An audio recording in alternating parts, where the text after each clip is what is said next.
Assalamualaikum warahmatullahi wabarakatuh. Perkenalkan, nama saya Sania Aulia Putri dengan NIM 22022112, Prodi Pendidikan Guru Pendidikan Anak Usia Dini.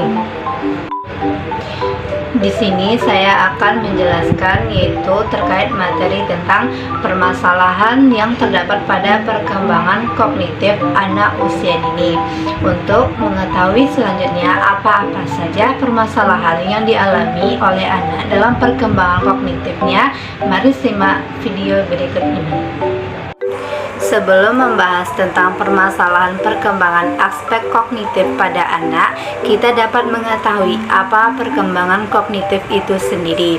Perkembangan kognitif adalah proses alami yang terjadi pada kemampuan mental seseorang dari masa kanak-kanak hingga dewasa, yang meliputi kemampuan berpikir, memecahkan masalah, belajar, memori, dan kesadaran diri.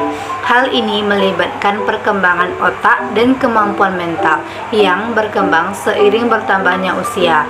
Perkembangan kognitif dipengaruhi oleh faktor internal seperti genetika dan faktor eksternal seperti pengalaman belajar dan interaksi sosial.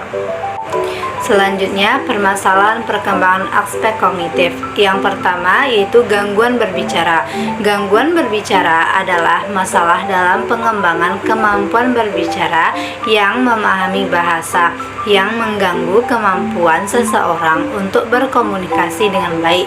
Gangguan berbicara dapat berupa kesulitan dalam mengucapkan kata-kata dengan jelas dan benar, kesulitan memahami kata-kata dan kalimat, kesulitan dalam mengorganisir kata-kata dalam kalimat yang bermakna, atau kesulitan mempertahankan perhatian selama berbicara atau mendengarkan orang lain berbicara.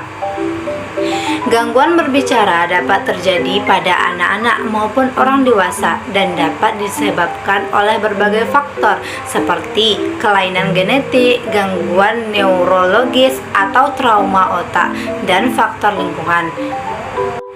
Lalu, apa keterkaitan antara gangguan bicara ini dengan perkembangan kognitif?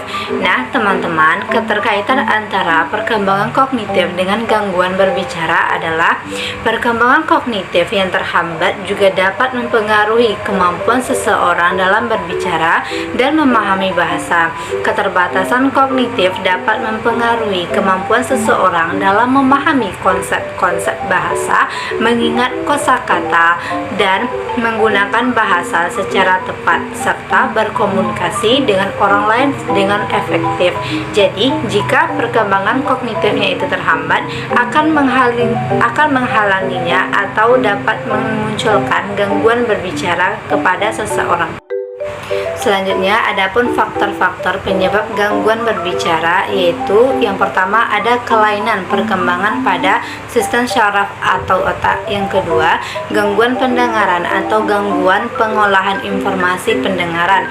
Yang ketiga, ada gangguan emosional. Yang keempat, ada faktor lingkungan seperti kurangnya stimulasi bahasa atau kesulitan dalam memperoleh modal bahasa yang tepat dari orang tua ataupun pengasuh.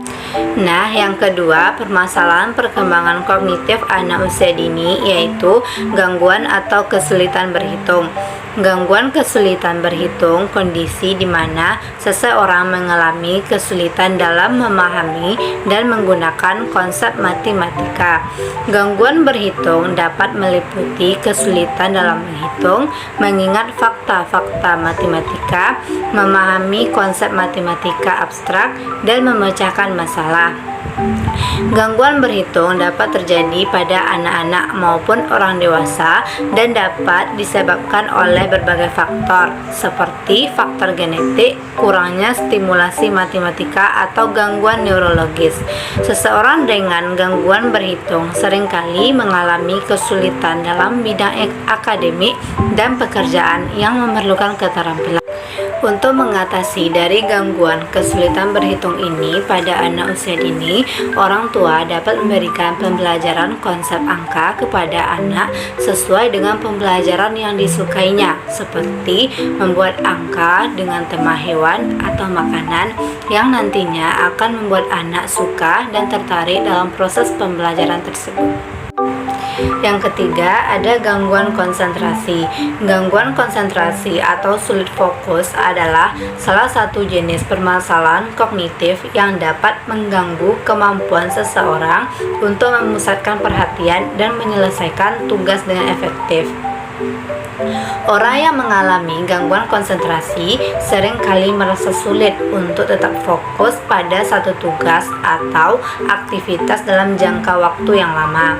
Mungkin mereka mudah terganggu oleh peristiwa atau rangsangan di sekitarnya, sehingga kesulitan untuk mempertahankan konsentrasi pada satu hal. Adapun gejala gangguan konsentrasi adalah 1. Kesulitan memulai atau menyelesaikan tugas. 2. Kesulitan memusatkan perhatian pada satu hal. 3. Mudah terganggu oleh rangsangan atau peristiwa di sekitar. 4. Sulit mempertahankan konsentrasi dalam waktu yang lama. Selanjutnya adalah gangguan hiperaktif. Gangguan hiperaktif adalah salah satu jenis permasalahan kognitif yang dapat mempengaruhi kemampuan seseorang untuk memusatkan perhatian, menyelesaikan tugas, dan mengendalikan impuls atau dorongan yang kuat. Biasanya gangguan ini muncul pada masa kanak-kanak atau remaja. Orang yang mengalami gangguan hiperaktif ini seringkali mengalami kesulitan dalam memusatkan perhatian pada satu hal dan sulit untuk tetap tenang atau diam dalam waktu yang lama. Mereka cenderung gelisah, bergerak-gerak secara tidak teratur, dan sering mengalami atau dorongan kuat untuk melakukan tindakan tertentu tanpa pertimbangan yang matang. Gangguan hiperaktif ini juga dapat mempengaruhi kemampuan seseorang untuk belajar dan berinteraksi dengan orang lain secara aktif. Yang terakhir adalah permasalahan kognitif gangguan kecemasan. Gangguan kecemasan adalah salah satu jenis permasalahan kognitif yang ditandai dengan rasa khawatir dan ketakutan yang berlebihan terhadap situasi atau objek tertentu. Namun pada orang dengan gangguan kecemasan tersebut berlebihan dan terus-menerus mengganggu kehidupan sehari-hari. Orang yang mengalami gangguan ini dapat mengalami berbagai gejala, termasuk kesulitan untuk memusatkan perhatian, sulit untuk tidur, gelisah, dan mudah merasa lelah. Mungkin hanya itu penyampaian dari saya terkait permasalahan perkembangan aspek kognitif pada anak usia dini. Kalau ada salah dan kekurangannya, saya minta maaf. Saya ucapkan Assalamualaikum warahmatullahi wabarakatuh.